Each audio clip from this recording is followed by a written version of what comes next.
Jemi te shkolla Kosova në Tiranë. Këtu, përpara 2 ditësh, Blendi Klosi, Olta Xhaçka dhe tjerë përfaqësues Partisë Socialiste kanë zhvilluar një takim elektoral brenda mjediseve të shkollës. Ligji për sistemin arsimor parauniversitar në Shqipëri, në nenin 32, shprehet qartë që veprimtaritë e partive politike janë rrepsisht të ndaluara brenda mjediseve të shkollave në sistemin parauniversitar.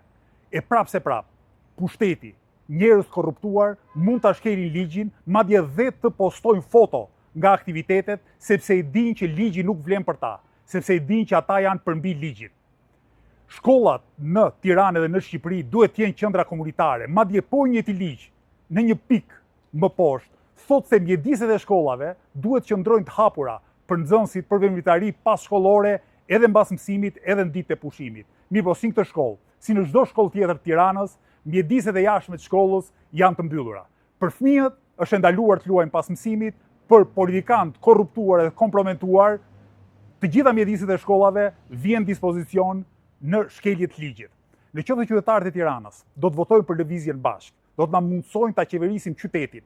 Ne do t'i depolitizojmë tërësisht shkollat e Tiranës. Mësuesit dhe punonjësit e shkollave duhet ndihen krejtësisht lirë nga presioni i njerëzve me pushtet. Dhe mbi të gjitha, mjediset e shkollave duhet t'u kthehen nxënësve dhe komunitetit për aktivitete sportive dhe artistike. Tirana ka nevojë vërtet për hapësira të reja, për mundësi të reja, por mbi të gjitha ka nevojë për qeverisje të ndershme dhe kompetente.